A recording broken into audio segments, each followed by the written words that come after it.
তালিব, কইরে তোরা আমার আবু লাহাব, আয় আয়, ওই যে দেখ দূর থেকে আমার নাতি মুহাম্মদ আসে, কিন্তু আমার বৌমা আমেনা আসে না। ওরে কলিজার টুকরা সন্তানারা রে, মক্কার মুতাওয়াল্লি হয়েছে এই নাতির কারণে।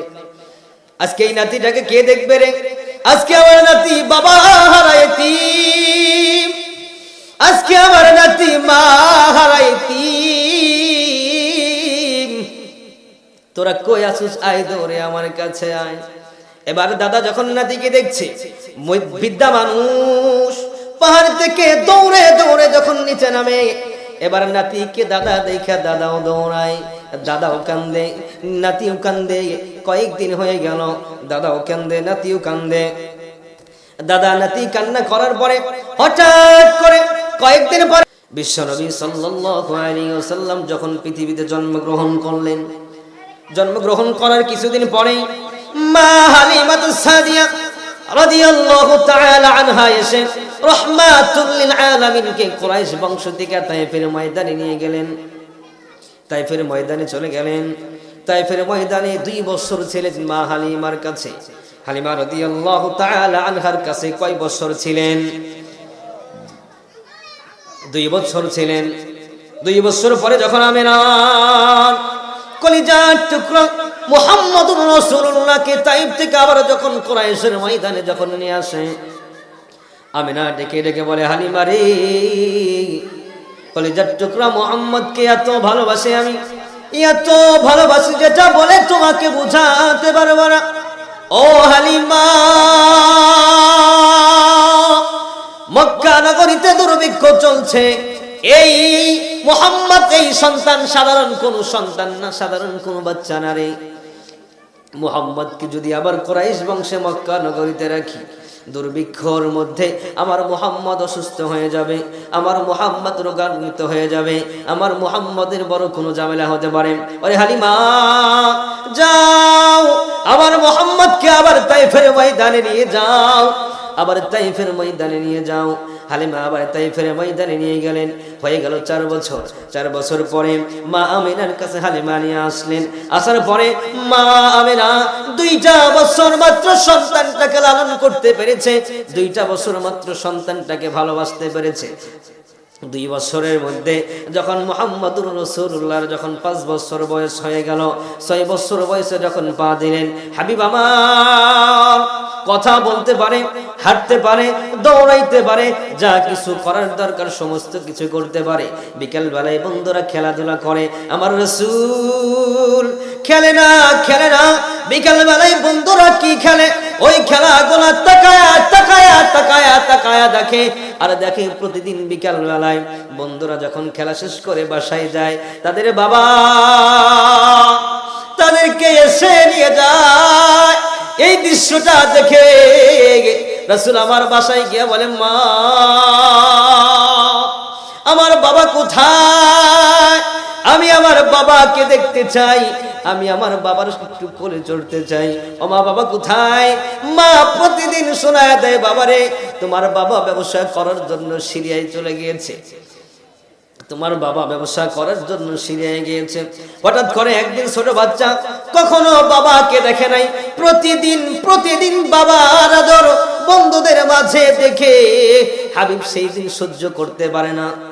সবাই আমার দিকে তাকান, বাচ্চাদের দিকে তাকালে কোনো লাভ হবে না। এক ফোঁটা চোখের পানি নবীর ভালোবাসায় দেখেন ছাড়তে পারেন কিনা। ওই যে বাজান কান্দে, দেখেন চোখ টলমল হয়ে গিয়েছে, আপনার চোখে কেন পানি আসে না? আপনার ইমানের পাওয়ার কেন পারে না? হাবিব আমার প্রতিদিন বন্ধুদের বাহানাগুলো দেখে দেখে দেখে দেখে কান্দে। একদিন বিকেল বেলায় বাইনা ধরেছে, আজকে যদি আমার বাবা না আসে আমি আর বাসায় ফিরবো না। সন্ধ্যা হয়ে গিয়েছে, সূর্য ডুবে ডুবে যাবে, বাবা সূর্য ডুবে গেছে। আমেনা বেহুশ হয়ে পড়লো, হাই রে আমার মুহাম্মদুর রাসূল কেন আসে না, আমার আহমদ কেন আসে না, কোথায় গেল রে আমার কলেজার টুকরা সন্তান? এতিম সন্তান বাবার আদর পায় নাই, চাচাদের ওই রকম আদর পায় না, কারো বেশি ওই রকম আদর ওই সময় বেশি পায় না। মা টেনশনের মধ্যে পড়ে গেল, কোথায় খুঁজে পাই? বান্ধবীদেরকে জিজ্ঞেস করে, কিরে বান্ধবী, আমার কলিজার টুকরা সন্তান কি দেখেছ? বলে না, দেখি নাই। মা সন্তানকে হারায়া পাগল হয়ে গিয়েছে। মা দৌড়াইতে দৌড়াইতে লাগে, ডানে দৌড়ায়, বামে দৌড়ায়, সামনে দৌড়ায়, পিছনে দৌড়ায়, কোথাও পায় না। যাকে জিজ্ঞেস করে সে বলে, দেখি নাই তোমার মুহাম্মদকে, দেখি নাই তোমার সন্তানটাকে। এবার ঘুরে ঘুরে যখন মুহাম্মদুর রাসূলুল্লাহকে যখন খুঁজতে লাগলেন, দেখে মাঠের এক কোণারে বসে বসে রাসূল আমার কান্না করতে লাগলেন।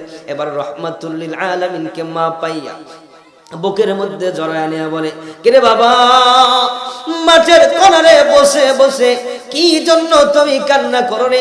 কি হয়েছে তোমার? কেউ কি তোমাকে গালি দিয়েছে? বলে না, কেউ আমাকে গালি দেয় নাই। কেউ কি তোমাকে মেরেছে? বলে না মা, কেউ আমাকে মারে নাই। বলে তাহলে কি জন্য তুমি কান্না করো? মায়ের বুকটা জড়ায়া দইরা, গলাটা জড়ায়া দইরা বলে, মা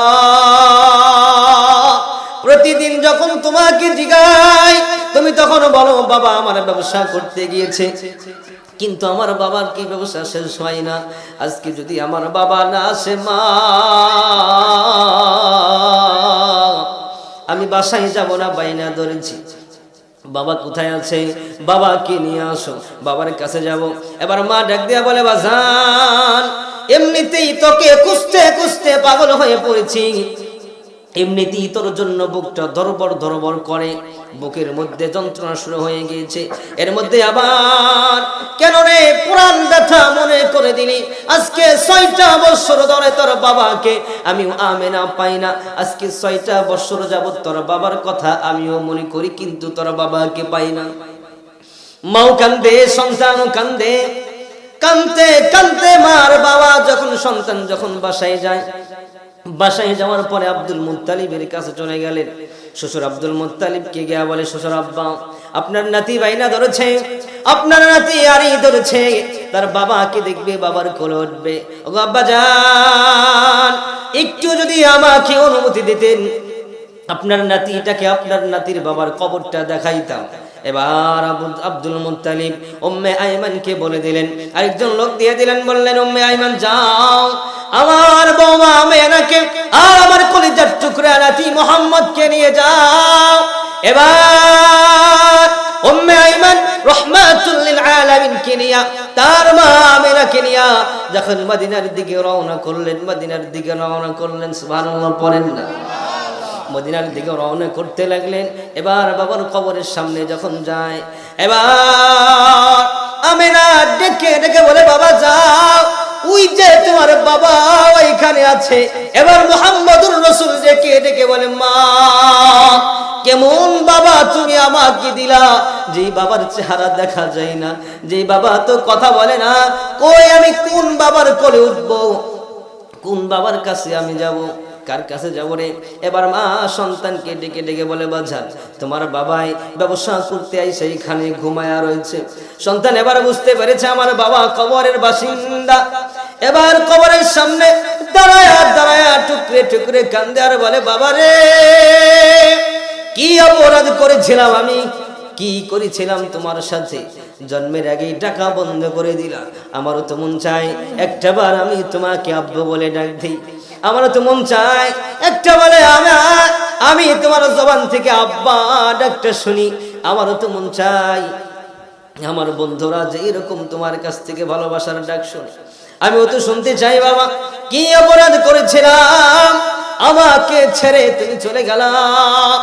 টুকরে টুকরে কান্না করা শেষ হয়ে গেল। বাবার কবরের সামনে দাঁড়ায় রাহমাতুল লিল আলামিন যা বলার ছিল বলল, বলা শেষ হয়ে গেল। এবার মা আমেনা বলে, বাজান চলো যাই, বাবাকে দেখা দিলাম। বাবাকে দেখলাম, বাবা তোমার কোথায় আছে? 8 কিলোমিটার দূরে গেলেন মা আমেনা। 8 কিলোমিটার দূরে যাওয়ার পরে আমেনা অসুস্থ হয়ে গেলেন। অসুস্থ হয়ে যাওয়ার পরে আবার উম্মে আইমান দেখে শরীরের মধ্যে তাপ উঠে গিয়েছে, শরীরটা গরম হয়ে গিয়েছে। এবার উম্মে আইমান বলে, রাসূল ও মুহাম্মদ একটা তাবু টানাতে হবে, তোমার মার প্রচন্ড জ্বর চলে এসেছে। 1 দিন হয়ে যায়, 2 দিন হয়ে যায়, জ্বর কমে না, জ্বর কমে না। 3 দিন যখন হয়ে গেছে, জ্বর যখন না কমে, আমিনা বুঝার বাকি নাই, আমিনা বুঝতে পেরেছে আমারও সময় নাই, আমারও আর দিন নাই, আমারও সময় ঘনিয়ে এসেছে। আমিনা কলিজার টুকরা সন্তানকে বুকে জড়ায়া জড়ায়া বলে, বাজান বাবার কবরে দেখতে আইসা মনে হয় মা কেউ রেখে যাইবা, বাবার কবরে দেখতে আইসা বোধ হয় মা কেউ দাফন করবা। ওরে বাজান তোকে আমি লালন করতে পারি নাই, 2 বছর বা 2 বছর হালিমার ঘরে ছিলা, 2 বছরের মাথায় আসছিলা, আমি নাই রাখি নাই, তুমি মোর বিদায় ভয়ে তোমাকে আবার পাঠিয়ে দিলাম। মাত্র 2টা বছর আমার কাছে ছিল বাজান, তোমাকে আদর করতে পারি নাই, তোমাকে লালন করতে পারি নাই।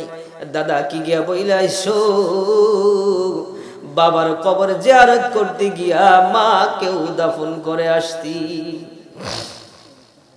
এবার মাও কান্দে, বাবাও কান্দে, মা কান্দে, সন্তান কান্দে। এবার সন্তান বলে, মা কার কাছে আমি মুহাম্মদকে রেখে গেলাম, আমার বাবাও নাই, আমার তো মাও থাকলা না, আমার তো ভাই নাই, আমার তো বোন নাই, আমি কার কাছে থাকবো? বলে তোমার দাদা আব্দুল মুত্তালিবের কাছে থাকবা। আব্দুল মুত্তালিবের কাছে যায়।